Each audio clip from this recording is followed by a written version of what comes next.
Okay, so whenever you are ready. Okay. So if you want to tell us your name and affiliation. My name is Victoria Bell, and my company is called Right Brain Connections.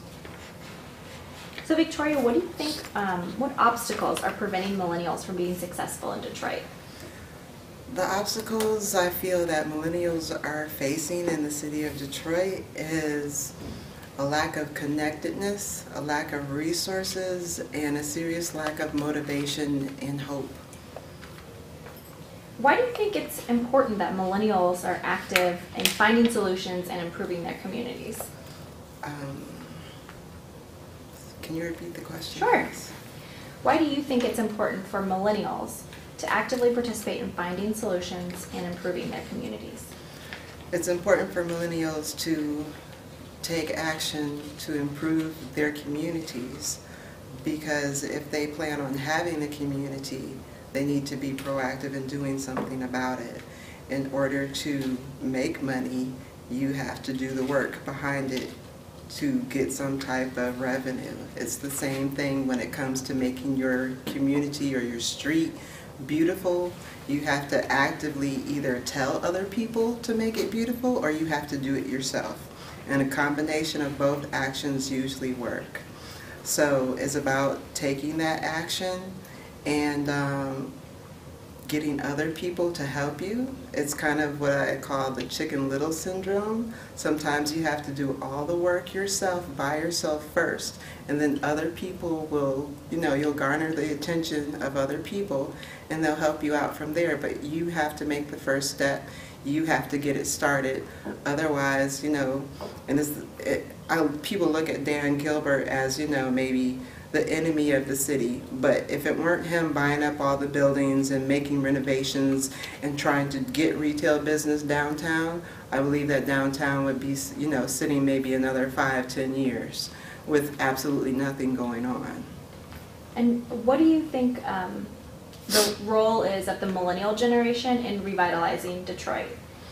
The role of the millennial generation revitalizing the city is to be the change that they want to see. Essentially, you have to go out, think about what you want to do, be passionate about it, and get help to make your idea, your dream, whatever it is you want to do, go out and do it, but make sure that you get help too. You can't just ask 1 or 2 or 3 people. You need to maybe ask 15 or 20 different people from different zip codes. And I mean, we're not restricted to just the city of Detroit, just the state of Michigan. You've got the World Wide Web and Skype.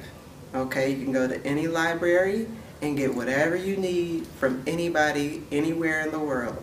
You can write to people who are revolutionaries, community activists in Germany and Brazil. I mean, you have the newspapers. You go online, you find out about things that you might have interest in, places that you might want to visit in the future, whether you want to go out of state or out of the country. You contact people by email, by phone, and you be persistent until you get the information you need, until you get the help that you need. If one person says no, that's okay. If 2 people say no, that's okay. Keep going to people until you get a yes, and then you build from that yes.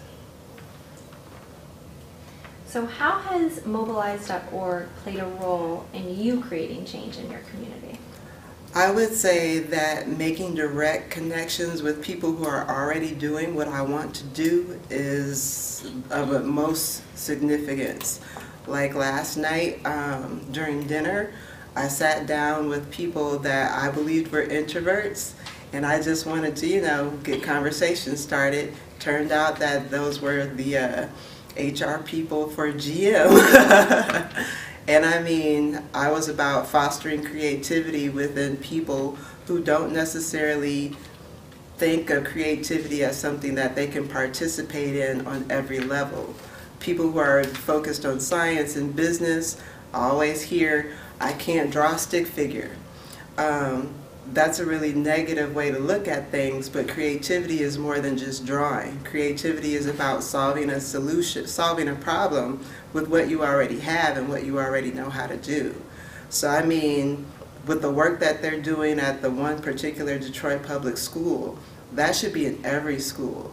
I mean, if GM doesn't want to become a dinosaur and go the way of some other major companies that just couldn't retain their talent, they really, really need to foster creativity within their workplace. Make it fun, make it passionate for the people to keep doing what they're doing, and also make it diverse enough where they can rewire their brains on a regular basis to keep creativity going within the workplace. Why does GM have to be a world leader in automobiles? It could be a world leader in creativity and fostering innovation on every level.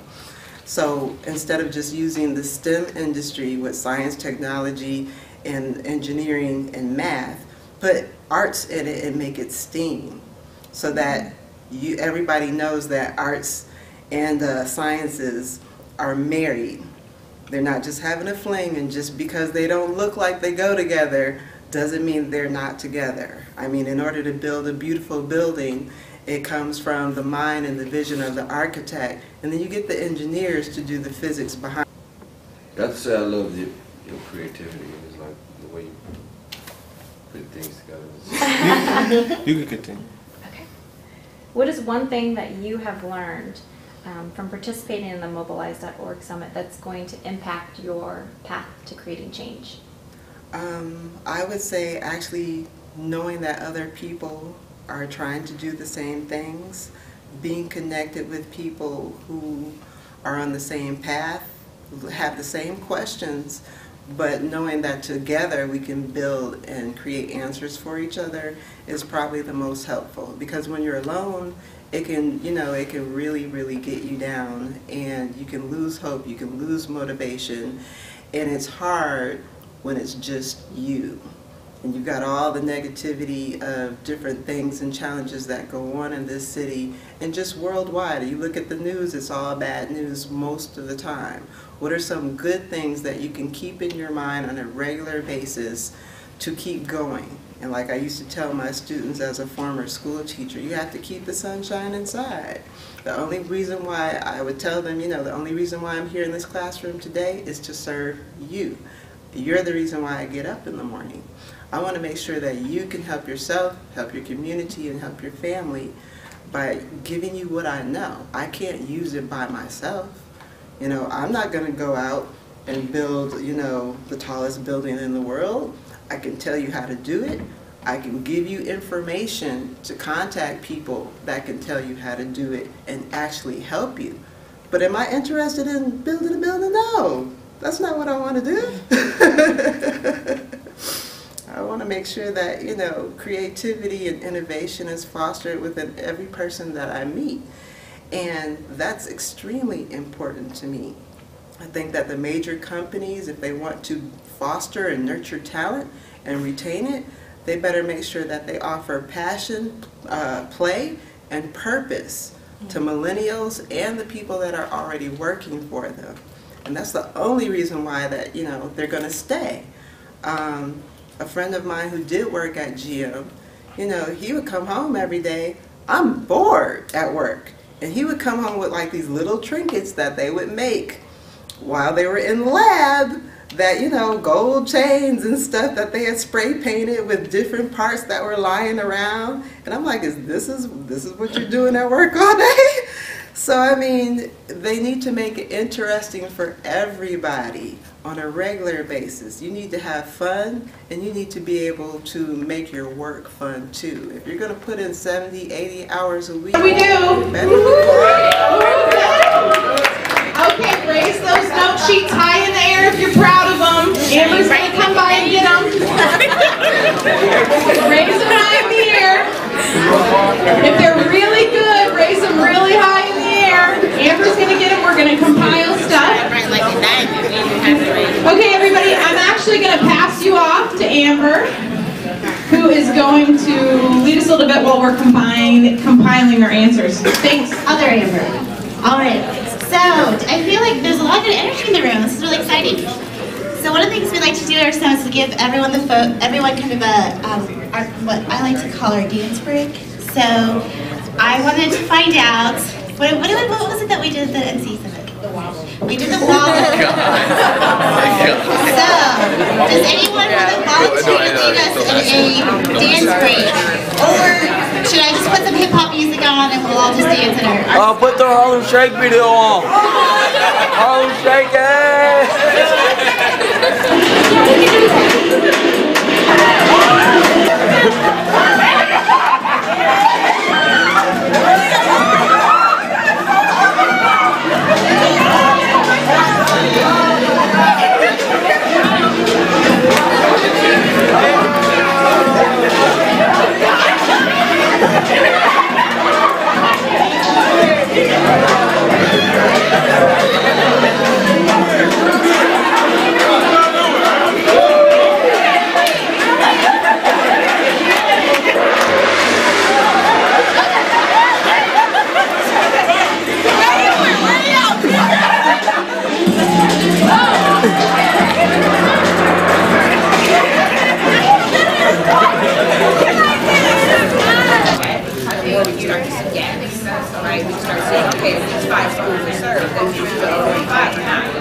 project that we did was actually the person who beat up. She was like we had a summer song like this. Leaders. So we always looking to leaders. So to hear what within. Like you the one to wait for. I'm the one to wait for. You know what I'm saying? Because there's somebody waiting for your story. Somebody waiting for that idea. Like It's a couple of different areas. Our young people will be doing farmers market this year. They've actually worked at a couple of different farmers market. This is the first year that we're actually going to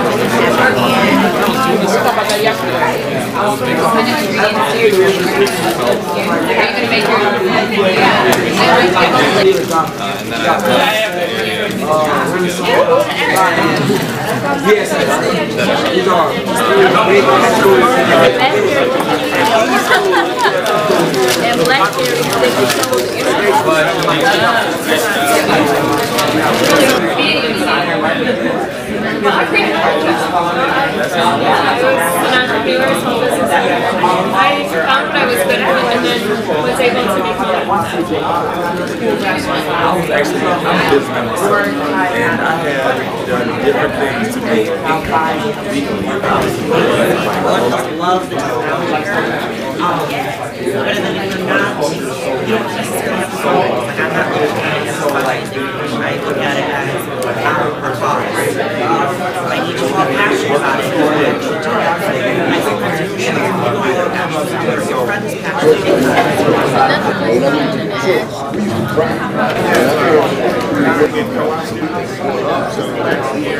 It actually was over 2 or 3 years.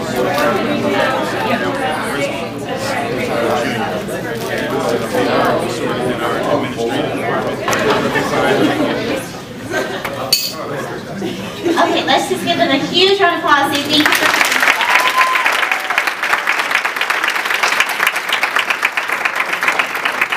Don't forget to give them your business card. And we are going to go ahead and transition back to having our discussions this afternoon. So we'll go ahead and turn it back over to your name and affiliation. My name is Elton Tate, and my affiliation is Lawrence Technological University. What do you think the perception of millennials is? The perception of the millennials, based off of information that I heard in the city, is that we don't really do much. We don't try to accomplish anything. We just destroy everything. It's not really a good perception, and it kind of hinders us. But, yeah. As a millennial, what do you think are the biggest issues to you and your peers? The biggest issue is resources and networking and supportive basis for us to actually implement a lot of things that we want to accomplish. Even trying to further our own career is kind of complicated in a sense because of our educational background. So what are you doing to change this perception of the millennial generation?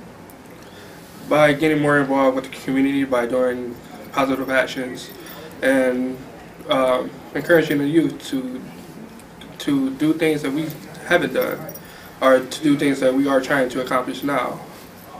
And it's small steps, but I believe that we can do it, and to change that perception that we can't do anything, but we can, obviously, because we have a lot of potential. And what is one thing you want the world to know about Detroit millennials? Detroit millennials are artistic and creative, and always can solve any problem once we put our minds to it. And last, okay, finish the sentence. Mobilize inspired me. Mobilize inspired me to do better and to encourage others to socialize and network and implement. Great, thank you. You're welcome. Okay, can you tell us your name and affiliation? My name is Mashaya Kellum. I'm with Lawrence Technological University. What do you think the perception of millennials is in Detroit? I think the perception of millennials is bad. I think that really a lot of older people think that millennials are not doing anything good. I think that they think we can't do anything because we haven't been taught a whole lot, because we don't have a whole lot of experience. So as a millennial, what are the biggest issues you and your peers face? The biggest issues that we face is really not given the opportunity to do what we need to do the things that we want to do, because we're the ones that are coming up. We're the ones that have to make a difference. So what are you doing to change this issue that you just brought up, and then also the perception of the millennial generation? Well, personally, I do volunteer with a lot of other organizations, and I talk to people to see what we can do in the city to figure out how we can help, how we can improve our voice in our city, how we can make things better for us. What is one thing that you want the world to know about Detroit millennials? I want them to know that Detroit millennials are absolutely amazing. We are smart, we're definitely artistic, and a whole lot of fun. And then finish the sentence.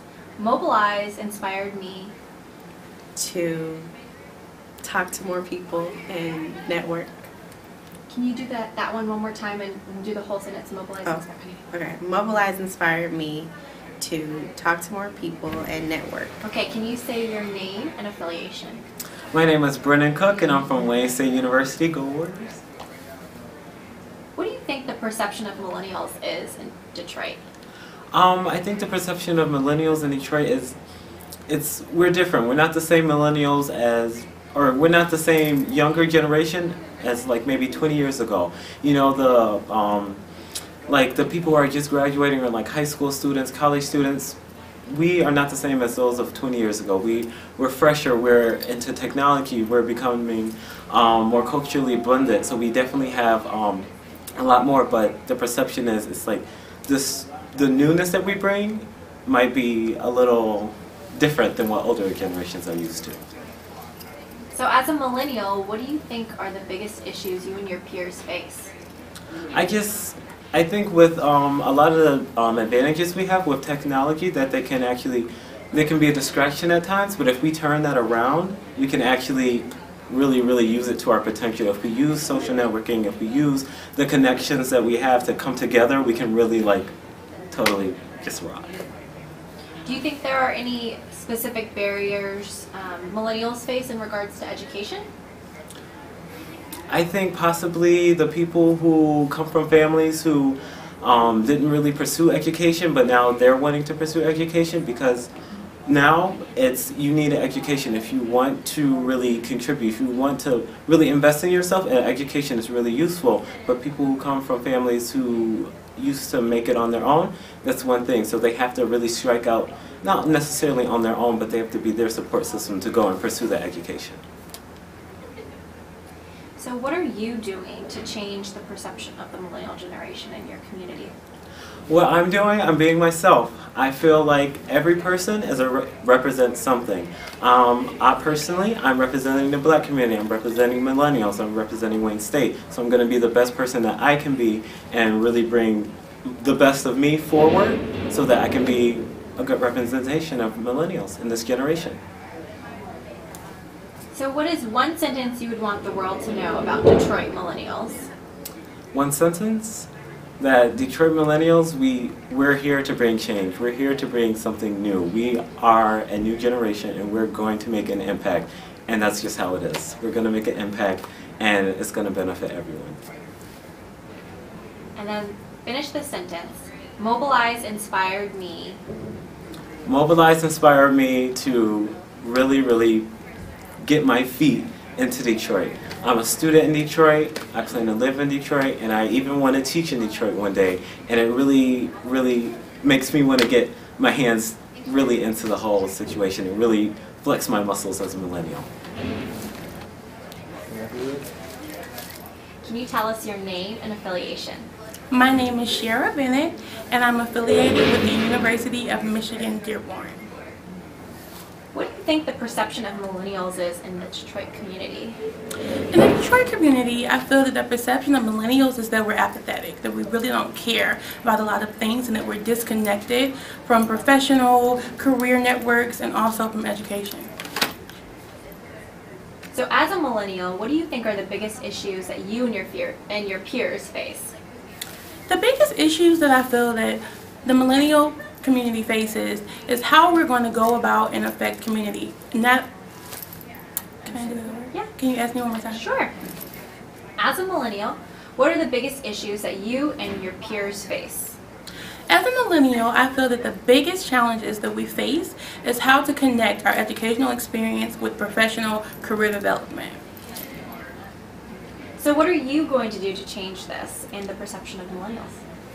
In order to change this, I fully intend to go out, further the conversation to move to action, which will foster big and grand ideas, and to also activate the millennial community. I feel that we have a lot to offer, and it's just about forming partnerships and relationships and taking our discussion and dialogue into our communities and being the change that we speak of. So what is one sentence that you want the world to know about Detroit millennials? Detroit millennials are game changers. We are something completely new, and we are passionate about a lot of things and extremely loyal to causes we believe. Mobilize inspired me. Mobilize inspired me to use my voice and be confident. To be confident in the abilities and what I have to offer. Very, very brief amount of time, and I want to get to Q&A, which I think will probably be the most valuable aspect. I never view these talks as a lecture. This is a conversation, so I hopefully just frame it for a dialogue, and then we can all talk about sort of challenges and ideas and everything else. So just before we start all that, really I'm going to try to cram a lot of information into a very short period of time.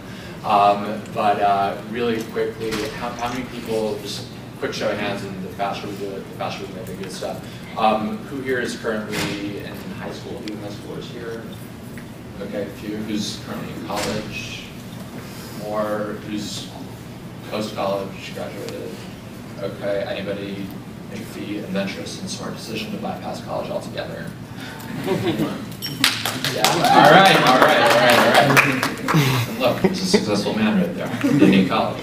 All right, so good mix of folks. So with all that said, another quick poll. Tom's shoes, as mentioned earlier. I want to speak to a couple of projects that everybody can kind of, is sort of somewhat familiar with. Or how many people are familiar with Tom's? Okay, so the general concept of Tom's, a little more, okay, more hands came up. The general concept of Tom's is that for every pair of shoes they sell, they give a pair away to a child in a developing region of the world. The reason for this is that children are allowed to attend school in certain countries if they don't own a pair of shoes, because there's a foot fungal disease called panaconiosis, which is very easily preventable just by a pair of shoes. So what Mikoski, the founder of that company, has been doing is essentially buy a pair, Paragraphs for Child in Need. They're up to 2 million books of she's living now, and there's no end in sight.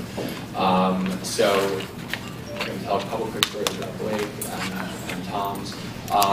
Really quickly, just to get another just general idea, is anyone in here familiar with the company Feed Projects? Right, fewer. Okay, so the idea with Feed is another sort of... Is there any way you can talk a little louder? Sure. I hate holding the mic up like this. I feel like I'm about to start like rapping or something. Maybe if we gotta increase the mic volume, that would be helpful. So the general concept behind Feed is very similar, and I'll dive into it, but it's basically, you know, a for-profit company with a nonprofit arm where giving is built into the business model, which is a lot of what I write about in Shape the World. So all that said, I'm gonna step back for a second. So going on 3.5 years ago, we can all probably remember when the financial crisis started. And I made what my friends and family thought at the time was probably the stupidest decision of my life. I had a fantastic job. I could have probably stayed at that job for the rest of my life and been incredibly happy and quote-unquote successful and everything else. I had everything I could possibly want, but I felt like there was something missing. And you know, the financial crisis hits. All my friends are losing their jobs, unemployment is skyrocketing, people are losing their homes, et cetera, and I decided in the middle of all of this, as one of the people who actually has a job, and not only has a job, but has quite frankly a very good job, I decided to quit. And I was getting phone calls from friends and family members, and they were screaming at me. What are you doing? What are you thinking? We're about to enter a depression, you know, probably followed by a recession. How on earth could you go with a job like this? And with me, you know, and I think with a lot of the people in this room, you're all innovative thinkers, you're people who want to sort of take the bull by the horns, so to speak, and you know, there's an old saying, the best way to predict the future is to invent it, and that's sort of the vibe that I got from a lot of the people that I've seen this weekend and talked to. So I wasn't particularly worried, despite everyone else in my immediate network being frightened for me. I wasn't really particularly that worried about it because I figured, look, I'm smart, I'll figure it out, and if things don't work out, I can always fall back to what I was doing because I was good at it and there's a market for it. So why not go play a little bit and see if I can do something bigger and more impactful and you know, sort of more exciting for what I was doing. I was 27, so what am I going to sit here for 30 years, maybe 7 years short of retirement? And you know, it was a cushy job, but there was nowhere else really for me to go in terms of, you know, the corporate ladder. So what I ended up doing was I quit my job, gave myself 2 weeks to sort of figure out what it was that I was going to do next. And I just went on vacation, just hanging out, just getting inside my own head, thinking about stuff, et cetera, and it just sort of occurred to me, and as Jay pointed out before, I call it my happy accident. I had, you know, no connections in the publishing world, and I didn't know any book agents, I knew nothing about how to write a book, or even how to write, other than the fact that I was an English major in college, which that was about it, which I've been primarily, you know, using those skills for like press releases and things like that as well most of my 20s in the entertainment business, so those writing skills came in very handy. So, you know, what I did was, you know, oftentimes we have ideas and we don't act on them because we say, oh, well, I don't know anyone in that space, or it's going to cost a lot of money to get a company like this off the ground, or, well, you know, I don't know a book publisher, I don't know an agent, whatever it is. Those are thoughts that didn't really enter my mind at all. I took the idea. 3 days later, I sat down, I bought a little manual on how to write a book proposal, and you know, cranked it out in like 3 days basically, and sent it out blind to 5 editors or 5 agents that I just found online, and you know, I made up like a new email account and everything like that, and you know, just sort of sent it out and forgot about it. And about 5 days later, I was like, wait a minute, I should probably check my inbox, and went back, and I had sort of offers back from the 5 agents that I'd sent the proposal to, saying they wanted to represent the book, and I was like having a heart attack. I was like, oh my God, but this, what's going on? But like, Yeah, so I came down to New York. I was living in Cambridge, Massachusetts at the time. Came down to New York, met with some agents, picked one that I liked. Again, I had no idea what I was doing, so it was more gut instinct than like, well, you know, you're a good agent for this reason and you're not for whatever reason. It was more just like, I like you, so I'm going to go with you, which I think is something to really keep in mind when you're pursuing whatever it is that you're pursuing. Always go with your gut. And there's scientific proof behind this. You know, there's been very, very famous studies. Probably the most famous one is from a Norwegian psychologist named Abt Easterhouse, who basically pointed out the fact that the human brain is only capable of handling 7 different pieces of information at once. And after that, so what ends up happening when we're shopping for cars is, you know, you see your, you know, red Ford Taurus or whatever it is, we'll go with Ford, right? So you see that, and then you see 20 other cars, and you hear 50 things about horsepower and, you know, leather seats and, you know, all the different types of things that might come in with a car, and our brains start getting overloaded. So what ends up happening, like 96% of the time, is we end up purchasing the original red car that we saw because our brain just overloads and we go with our gut, and our gut told us to buy the red car that we saw first that we liked. So always go with your gut when you're doing these things. So what happened with me was, you know, the proposal got an agent. I figured, all right, you have an agent, we still won't get a book deal. 2 weeks later, Penguin ended up buying the book.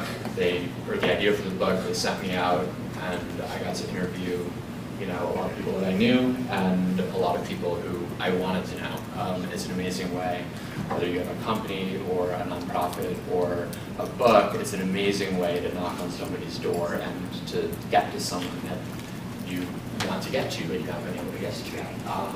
It's all about building a strategic network, which is what I was able to do during the book. So I went out for 9 months and got to some really, really interesting people. It's a very heavily interview-based book about this generation, the millennial generation, and, you know, sort of what different millennials in different spaces, whether it's for-profit, non-profit, hybrid, or, you know, are doing to change the world and make the world a better place.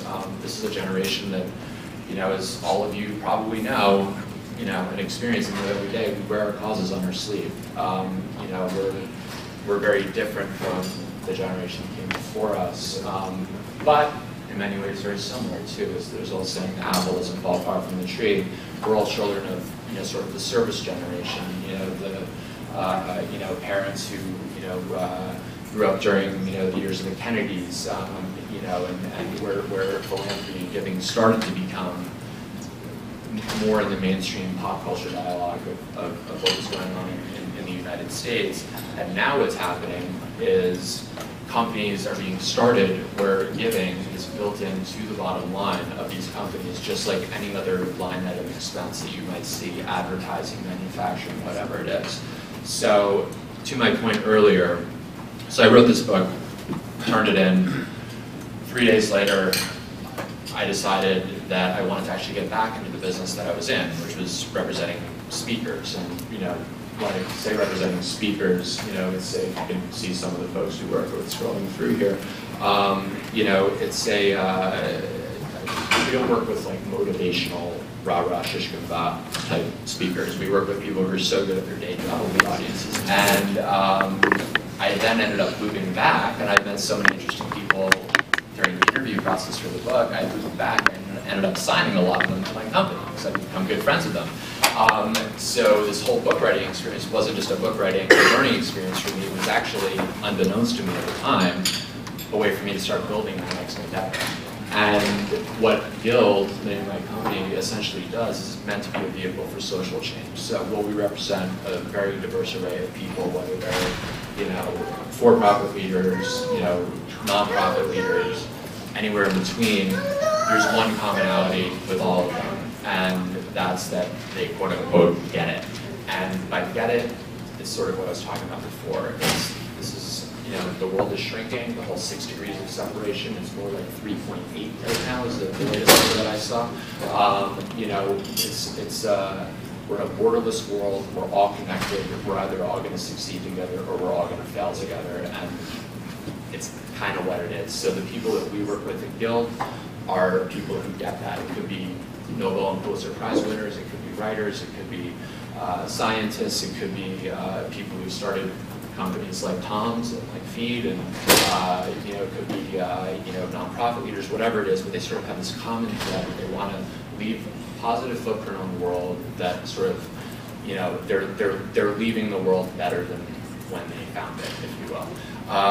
So 2 really quick stories, just circling back to what I was talking about earlier with people coming from outside of a particular space, often being the ones who find the most success in that given space. I can't speak for these people, but I can tell their stories just knowing them and being friends with them and having interviewed them and also representing them. So, but the guy like Blake McCoskey, who started Tom's, he didn't set out to start a shoe company at all. He was on vacation in Argentina, and it, came to his attention that there was the village where he was staying, there was a group of children who weren't allowed to attend school if they didn't own a pair of shoes. So, that shocked him, just the inequity, right? And just being a human, wanted to do something to help out the kids. So he stayed around the village where he was for a couple weeks and decided to manufacture 200 pairs of traditional Argentinian archipelagos, which are just very basic, like canvas slip-on shoes. Like, a bunch of you were wearing them yesterday, so you sort of know what they look like. And he came back to LA, and his idea was, there's still no company. The idea was he was just going to sell 200 pairs of shoes to his friends and family, and if he did that, there was enough margin in what he was doing to provide 200 free pairs of shoes to the kids in that village where he was, and mission accomplished. What ended up happening, and now keep in mind, Blake he dropped out of college, had no background in anything relating to, medicine or health, had no background in shoe manufacturing, had no background in really anything that would be, one would think that a successful, health and shoe company owner should sort of have before doing this kind of thing. So what ended up happening, and the story, Blake tells it much more eloquently than I do, but what ended up sort of happening with Blake was he got a couple pairs of shoes placed in a local store, and a columnist from the LA Times happened to see it, and they had this little ad that said, if you buy a pair, we will give a pair to a child in need. So she got a hold of Blake and said, is this true? And she ended up doing an article, and it landed on the front page of the Los Angeles Times Sunday edition. So Blake wakes up one morning, and his phone won't stop vibrating, and he's wondering what's going on. He thinks his phone's broken. He has 10,000 orders for shoes, and he has 180 pairs left. He had sold 20 already. What he refers to as the supply chain problem. So Blake realized, oh my God, there's actually something here. We have to fulfill these orders. I can now get shoes on 10,000 kids' feet, but I got to get back down to Argentina and make shoes. So, like a shoe entrepreneur, went to Craigslist, got a bunch of interns to move into his apartment in LA. When he went back to Argentina to find a manufacturer and start working to figure out how to actually sort of build this, Tom's is now built to the point where they've given over 2 million pairs of shoes around the world, and they've now expanded into eyewear. Where for every pair of sunglasses that they sell, they perform cataract surgery for people in places like Tibet, et cetera, who are basically going blind. These are very affordable surgical procedures that, just because of access to resources, these people aren't able to afford. So just one very quick example. This is a guy who is dealing with fighting health issues. He's getting kids into school, so he's dealing in the education space, and he's now built what is arguably probably the fastest growing shoe company in the world, and it's really changed the way that a lot of us do business. And what you see now, and I'm sure a lot of you are very familiar with a variety of social entrepreneurial type companies. I think my time's going to come a little bit short here, so I won't be able to dive into the Feed story too much, but Feed is very much the same thing. They sell very traditional bags that you might see. They're canvas bags. You might see people in Uganda or Kenya sort of carrying their rice or their bread. So the idea with Feed was, for every bag that we sell in the United States, which you can use as a tote to carry your groceries or your gym stuff or whatever it is, we're going to provide a set number of meals, but we're going to do it through school feeding. So this is highly concentrated REI effort into enrichment. So over the course of 2.5, 3 years, Feed was able, through the sale of bags at no expenditure to them, was able to provide 65 million meals for children through school feeding. So not only feeding children, but the way to feed them, the parents had to send their kids to schools because the meals were available in the classroom. So you now have a bifurcated kind of double bottom line, if you will, where you're not only fighting a malnourishment problem, you're also fighting an education problem, because parents in these regions are making a decision to, instead of sending their kids out to work for a penny or two a day, to bring some money home, they're going to send them to school for the meal. Or, there's an old phrase, you sometimes have to wrap the pill in bacon, in order to get somebody to take the pill. In order to get education going in these regions, they were able to do it through meals, which is something that very, very desperately needed. And again, these were folks that people who founded Feed had no background in health, had no background in consumer goods manufacturing. Yet we're cutting deals with the Gap and major companies for sales and distribution. But what they did have was an understanding of the world at large. They understood that Ellen Gustafson, who's somebody that I work with very closely, understood that she was a former terrorism reporter for ABC, worked with a lot of high-level think tanks, and what she sort of noticed is that the hunger map very much looked like the terror map. The most insecure regions in the world were the hotbeds for terrorism, were the same places that were the hungriest places in the world. And Zelen always says, a hungry man is an angry man. So it's, just two examples very quickly of people who, on paper, should have no reason to even think for a second that they should be able to succeed in a particular space. And you didn't want me into that with a book. I had no reason to think, the audacity to think that, I could have a book published having never written an article for a magazine. It's a little ridiculous. But there's something to be said for just knocking on the door sometimes. And I think that's what a lot of you guys are doing with the building of your business plans, whether it's for-profit, nonprofit, for purpose, as my friend Adam Braun would say, that whatever it is, say yes, knock on the door, say yes to meetings. If something doesn't make sense on paper in terms of, well, why would I want to meet with this person and do it in the tech space and they're in the food space? Meet with them anyway. It's 15 minutes. You never know what's going to come out on the other side. So, I'm trying to sort of condense what would typically be like at 90 minutes to about 20 minutes. What we haven't lost is the intellectual capital. And actually, that intellectual capital has been building and building and building, and it's just sitting here dormant, waiting to be unlocked. So there's lots of different types of currency, and it sort of just depends on what currency you decide to live by. Money will follow. Money is not the end-all, be-all to solving a lot of these issues. There's, it's intelligence, it's counterintuitive ideas, it's disrupting marketplaces, it's turning a dime on its head and saying, hey, what if we did this differently? The money is going to come back around, the economy will fix itself, but what we have to do is remember that there are things other than money. Ideas, social capital, what you guys are talking about here, these business plans, these ideas. When you unlock this stuff, the money is going to follow, and that's how economies are going to be rebuilt, and that's how Detroit is going to be rebuilt. So I'd like to leave you guys with that, and just open it up to questions, dialogue, whatever it is you'd like. So, thank you for the opportunity to share a few thoughts with you.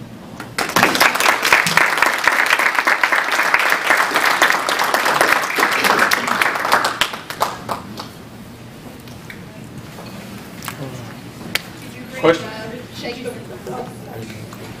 We have a microphone. My name's Rochelle, and I just wondered, with you authoring Shake the World, did you bring us Shake the World? Is there Shake the World? Yes, there's copies somewhere. We'll figure it out collectively afterwards. Hi, my name is Desiree Tolbert, and my question is, in your endeavors to become an author, what was your biggest obstacle? And what was there a return on your investment in the short term, or did you have to see that in the long run? Great question. I don't mean to sound glib or snide. I think the only obstacle is myself. And I think that's it's a great question. I really thought about it. I didn't really reach too many roadblocks. I wasn't a guy who's been writing articles for years with the hopes of one day being able to write a book or anything like that. It was just an idea. It was, what if I put together something about all the friends who were saving the world, sort of found out about it. So, I think the biggest obstacle was probably myself, my own self-imposed limitations. We're all capable of achieving anything we want to achieve. It's just how you go about it. So I think if you can get over these sort of self-imposed things, well, like I can't do that because I had somebody at a very big company in Colorado a couple weeks ago tell me that, oh, well, I need $3 million to start a tech company because, patents and all this other stuff. And I was looking at it, I was like, what on earth do you need $3 million for? Break it down for me, because that doesn't make any sense. So there's these preconceived notions, and what we ended up doing is breaking it down. And I just laid out a system for where she could get everything patented for free by using what we call the poor man's patent. I used to be a musician, so rather than paying $100 a song to copyright and patent the songs, you just mail it to yourself and don't open it. It's stamped by the government. So it's postmarked. It's patented. Don't open it. Put it in a safety deposit box.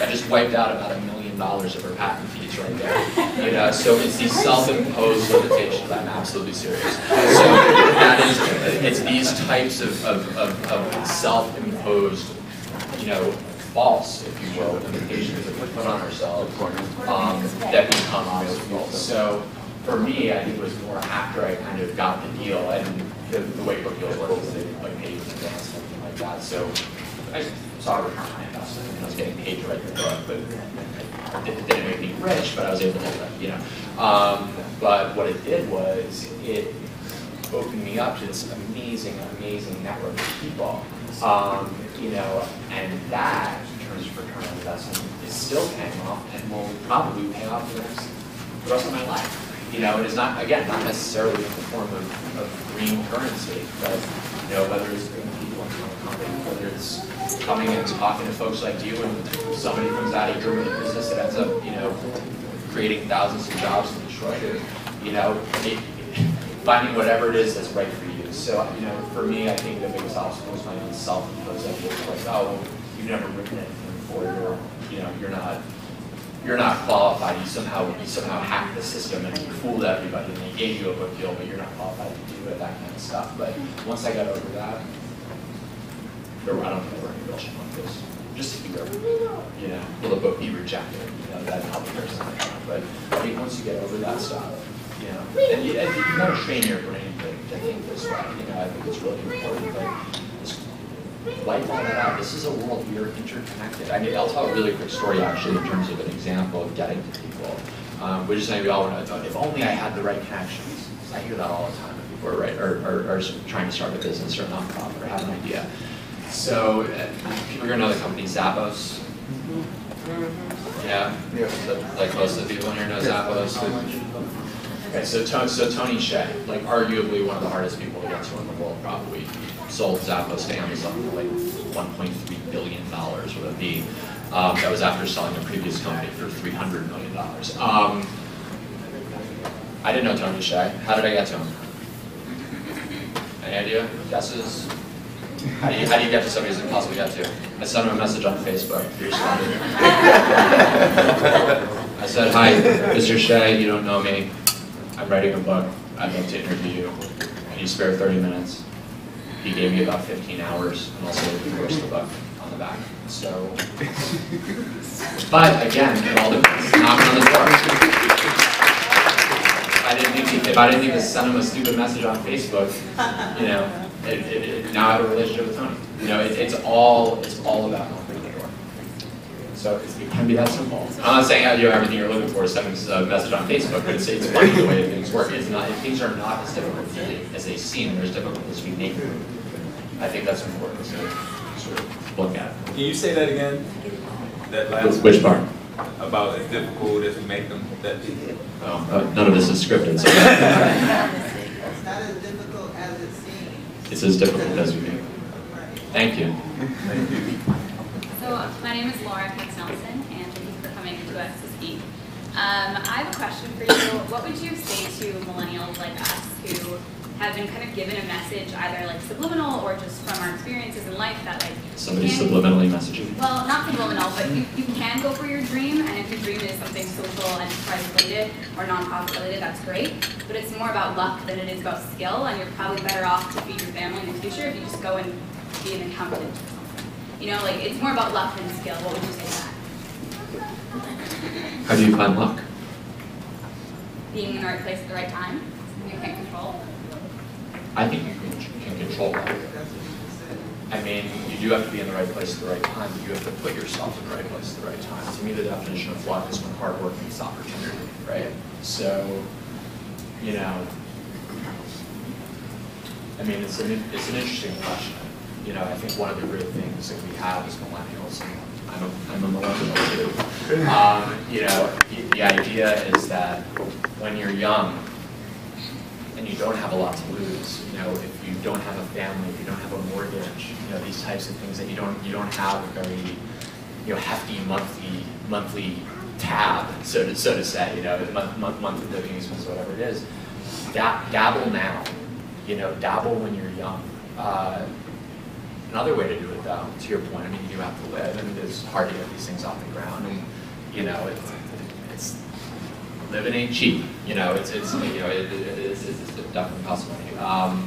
You know, but a great way to do it, and a lot of the ways that a lot of the people that I know have built very major brands and very major nonprofits and just amazing organizations is these are things that they've done on the side while they have a steady paycheck coming in. You're an accountant from 9 to 5, but from 7 to 8:30 in the morning, and from 5:30 until 9 o'clock at night, you're working on your pet project until that pet project becomes an actual project. You know, and there's an old quote, and I won't get it exactly right, but it's something to the effect of, you know, nobody says it's gonna be easy. You know, I'm not sitting here saying like, oh, look, everyone here's gonna have like a $20 million, you know, whatever. But I think the idea is in fact, this old quote is that being an entrepreneur, you know, if you're founding a nonprofit, you're still an entrepreneur. I'm sorry to disappoint some of you. Okay? Like, everyone in this room is an entrepreneur. Okay. So at the end of the day, being an entrepreneur is being willing to live a few years of your life like no one else will, so you can live the rest of your life like no one else can. And that, you know, it's like most people who have the 9 to 5, I don't mean to generalize, but most people who have the 9 to 5 are, you know, they get up, they have coffee, they go to work, they come home, they finish up whatever work's left, they flip on TV, cook dinner, whatever. It's like, if you're willing to put in the extra time, you know, and put in those hours on that pet project because you love it so much and you're so passionate about it, it may end up paying off in spades in the long run and may get you out of that 9 to 5 traditional job. There's nothing wrong with it, don't get me wrong, there's nothing wrong with a 9 to 5 traditional job. You know, staff of people who have traditional jobs with my company, and they love what they do, but it's about soul or prototyping their next, you know, idea, whatever it might be. Invest in yourself, you know, because that doesn't cost anything other than your own time. It's how you choose to spend your time. And time is another one of those currencies that is ingrained that we all have. And, you know, despite the recession and the financial crisis and everything else, no one took time away from us. There's still 24 hours in the day, you know. So even if you're at a desk job, you're there for, you know, I can actually, just to follow up on the loaded answer here, but it's a very good question.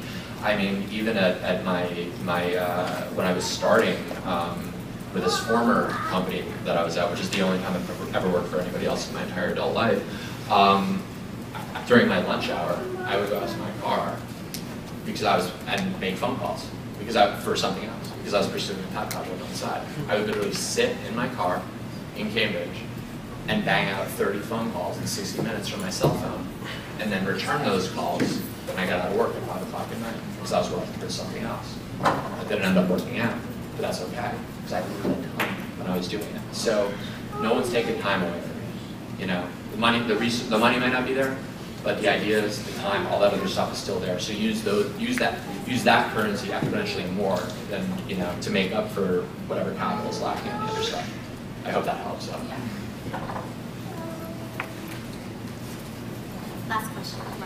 Last question. Hi. Hi.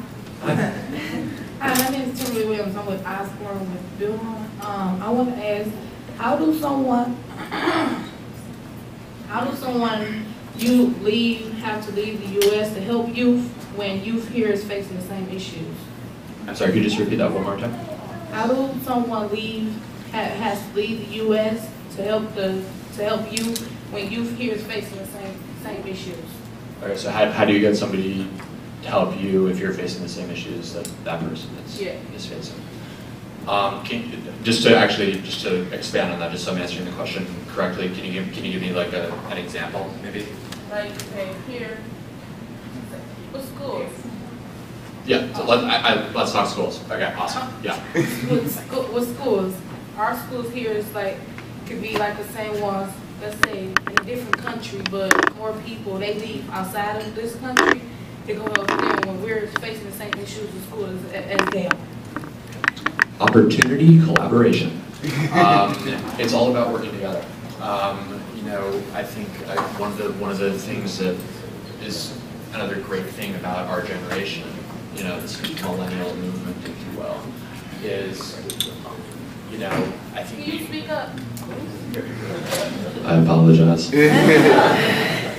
I think one of the great things about this generation, you know, is the idea that, you know, most of us, and there's exceptions to every rule, but I think that most of us, there's less inclination to want to take ownership of ideas. This is more of a sharing economy, if you will now.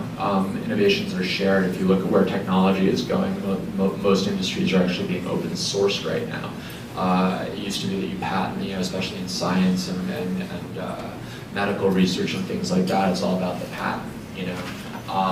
Now you have organizations like Scientists Without Borders who are literally open sourcing the entire science movement and putting everything online. So a scientist in Alaska can communicate and, you know, learn from and work with a scientist in Algeria, you know, or pick a place. You know, I'm just trying to think of places that are in different parts of the world. So I think it's, you know, again, back to sort of what I started with the humanity, and we have more in common than, you know, than we have differences. We might be in different fields, we might have different values, but there is that humanity where there are these commonalities. And I think actually you're better suited if you have someone who's facing the same problems to partner with them so you can learn from each other and say, okay, well, what educational problems are you facing in whatever, you know, city or region? And how does that compare to what we're facing here in Detroit? And what have you learned and what have I learned? And maybe we can learn from each other. And maybe some of your strategy and your policy and your ideas may pay off for us, or maybe you did something that didn't work and failed, and I was actually thinking about that, so thank goodness I'm not going to try that now because, you know, you already tested it for me, thank you.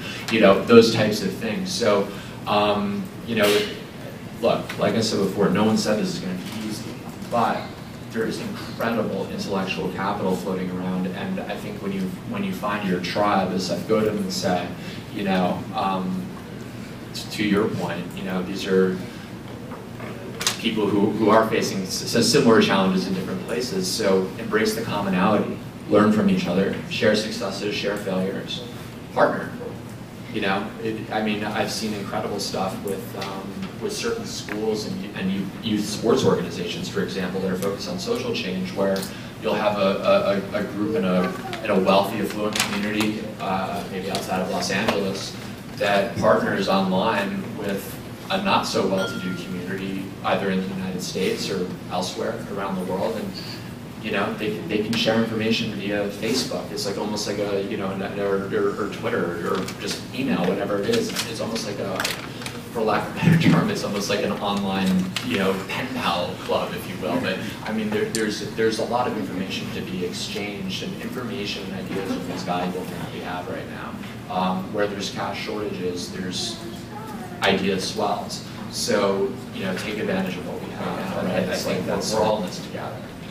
So how do we unite around common causes and, put the pedal to the metal and, accelerate things forward. So I think that's the biggest thing to do. Good.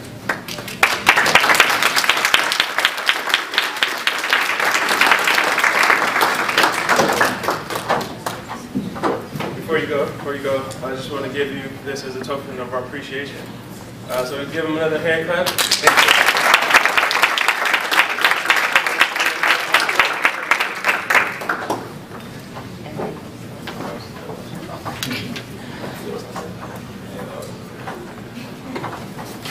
So now I think it's the moment we've all been waiting for, right? Are you excited for the word competition? Yes. Yeah. Absolutely. So before we get a break, we want to announce the order and go ahead and let the first groups go and prepare. But before that, actually, I even have a more exciting announcement that James shared with me this morning. And as we know from his work with... We can't hear you. Can you hear me on this one? No.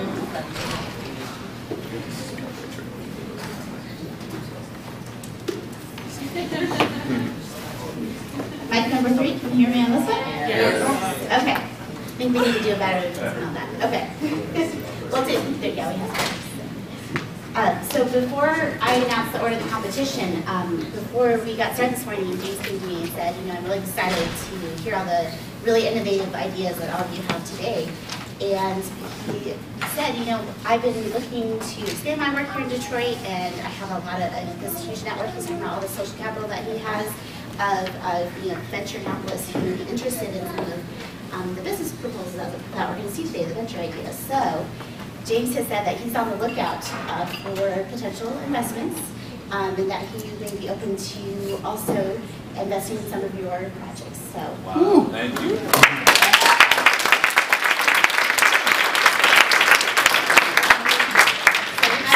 Even more exciting opportunities happening here today, and I'm so grateful for James to not only share his intellectual capital with us and all his wisdom, but also his potential social capital. So keep that in mind as we have our competition today. So with that, I will go ahead and announce the order, and then we'll have a brief 10-minute break and come back and start the presentations. So the very first project presenting will be A Way Out. The second group presenting will be High Five Initiative. The third group, Children of the Village. Fourth, so A Way Out, if you could please be ready to go after our break, that'd be great, and we'll get started going. Professionals with several combined years of experience in the human and child services fields. And our overall goal is helping them to make their dreams come true. Think of life coaching for teens. What we're about youth empowerment, empowering them to find their purpose within and live it out. We're about youth education and educating them on the ways to achieve one's dreams or vision. We're also about youth enlightenment, enlightening them to live out the purpose after they find that purpose. And we have 13 ways to deprogram them to self-construct. How we will do it?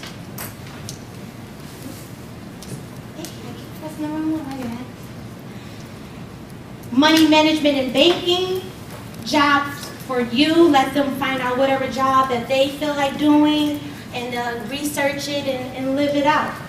College prep / GED, skill or trade, resume building, entrepreneur, spiritual life.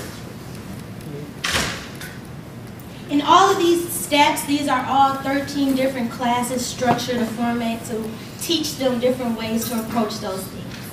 Nutritional living, self-love and etiquette classes, investing in yourself, independent living. After you're done, after you're completing the program, it allows them to pay their rent, learn how to pay rent, giving back to the community. We teach them how to volunteer, how to go help others that are less fortunate than themselves and to give back to them. And acting. So after, the 12 ways, those are more of education, empowering, and lifting, and then I had to put a fun side in it because it needs to be balanced. I don't want them to feel like, oh, it's just school, or I'm just learning these things. I want them to have an outlet where they can have fun. So what I'm bringing to them as well is acting and training them in acting, also preparing them how to write for acting, how to write for TV, how to write for film, and how to write for plays, and also to produce them. Have them put on productions for their family members to come see them perform, and plays, and other things of that nature. In acting, I don't know if you all know, it has a lot to do with cognition, self-esteem, memory recognition, and also, public speaking. So it's an equal balance, I feel, this program that will help them in many, many ways. Why we need a program like this? The steadily increasing rates of high school dropouts, the steadily increasing rates of unemployment, and not only are the rates going up for those that with college degrees, they're even higher for those without a high school diploma, without post-secondary education. Poverty is at an all-time high. The scarce of programs like these aims for youth empowerment. We don't have any or many programs like this kind of program to allow the teen to be self-sufficient after they complete the program, being that they can go out there and they know how to do for themselves, they know how to get those resources to live their life. And the last but not least, the steadily increasing of gangs and youth-related crimes in our city is at it increasing. They don't have things to do. They don't have much program. So this program is tackling all of those issues that face our community. Our goal is being the change by making a change. Detroit is the promised land, and let's show everybody why Detroit is so great, Detroit is so fantastic, why we Detroiters, why we Michiganders are the way that we are. Let's get back to our roots and teach others to create ways for themselves and help others along the way, not just doing things for self, but helping others that are less fortunate, that are less in need.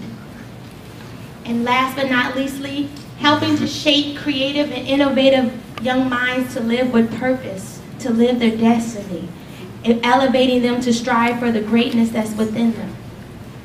Our ultimate goal is self-sufficiency after they complete the program.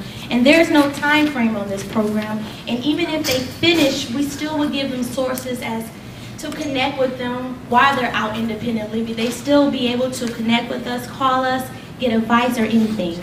Thank you all for taking the time out to listen to my presentation from a way out. God bless you.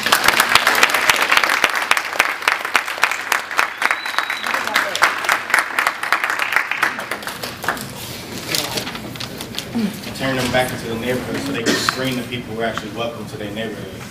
We'll plant flowers, exotic trees, and make the neighborhood more welcoming. We'll take homeowners and actually make them homeowners by giving them the resources and the tools to do so.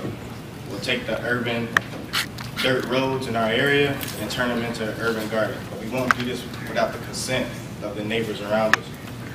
By a program we call DVDC, Direct Vote, Direct Change, they'll directly vote on what happens in that neighborhood. High Five needs to make crime non-existent. So we need Detroit Police Department to actually come out and help clean up these neighborhoods. Show their face so we know who actually is policing us, because we pay their salary.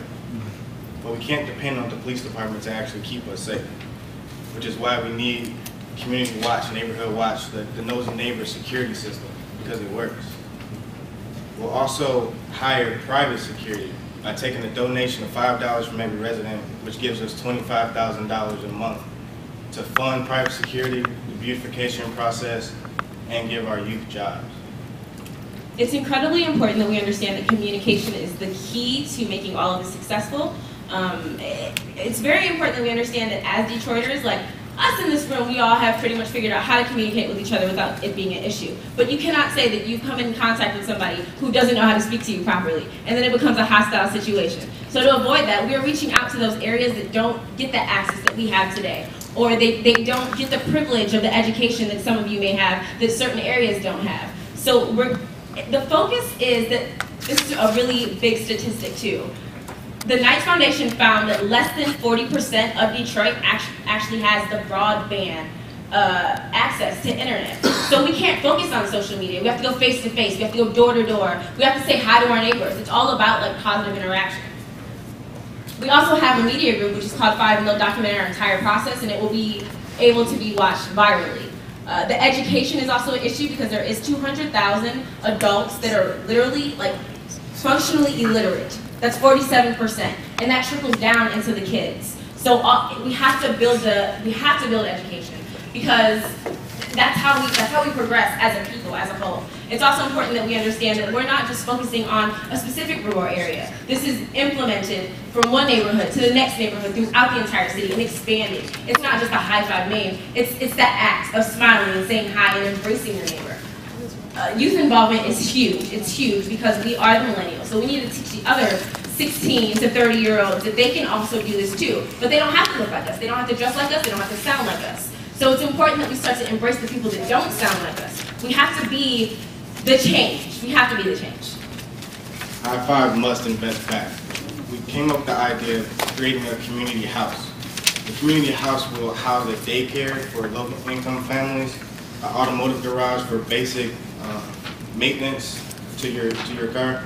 For a donation of $5, you can rent tools to do your own lawn service, to fix your own house for $5. We also want to create a college scholarship for the millennials who actually go and graduate. We want them to come back to their neighborhoods. We're going to offer them one of the homes that are owned by that community. We also want to do the mentorship throughout the community house, holding classes on how to create meals out of this urban garden. Hi, my name is Jonathan Hayden. Hello, my name is Bo Matthews. Hi, I'm Janine Matthews. And I'm Mario Matthews. We are High Five Initiative. And we challenge you to say hi to your neighbors, starting now. With giving them a high five. Woo! Thank you.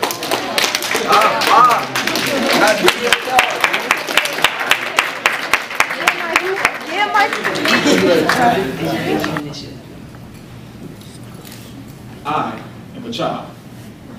According to the Skillman Foundation, and in collaboration with Data Driven Detroit, Carol Goss writes in The State of the Detroit Child, children can only thrive physically, emotionally, and academically when parents, extended families, and communities and schools provide the complex network and support that they need. And we are the village. So our program, in a nutshell, is the cohesion of 3 separate institutions. It's the family of the institution, the community, and the schools, and their collaborative efforts to bring about the solid foundations for the children. So basically, this program will be targeted towards the millennials who have children, understanding that it's difficult to be a young parent, and even more difficult to try to give your child everything that you need, even when you're trying to regress in addition to your child. So what this program is designed to do is it will equip the children to excel academically, the parents to nurture emotionally, and the community to continue to impact, but more directly. This program is also designed to strengthen the relationships between that parent and their child, between that family and the community.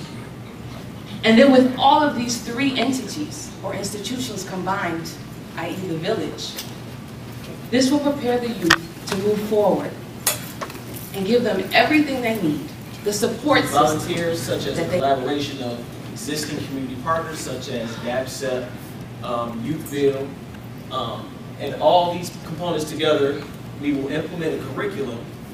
And we want the children to explore new experience with the parents and the child. And the program is extremely flexible, so that's why it's a duration of a year. And mostly parents are required to participate 75% of the time. And we are not trying to reinvent the wheel, but we have innovative ways to keep that wheel rolling. So, in terms of social media, we have to meet the children where they're at, as we've said before. So of course, we're going to use Facebook and we're going to use Twitter to interact with them, because typically children are tweeting now more than ever. In addition to that, their parents probably have a Facebook page, because as millennials, we do. What's cool about this program is we are going to have consistently scheduled Skype mentoring sessions with them, where we follow up with the progress and make sure that the parents, who also will be getting lessons on fundamental skills of parenting, and the child are growing and fostering that relationship together, but also that we see results. This is a measurable project as well. And then we will also give parents resources to applications that they can download or access from their mobile phones, from their laptops, even from home, that they can get resources at the tips of their fingertips. Even when we're not available or the community partners who are working with us aren't available, they will have 24/7 access to resources.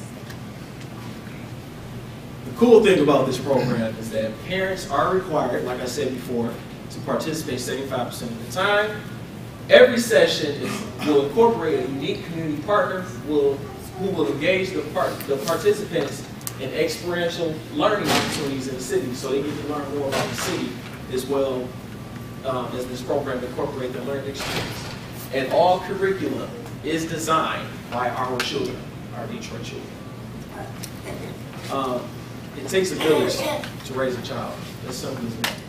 So, with this program, if we don't give our children the initiative in the classroom, then they won't take initiative in the real world. Thank you.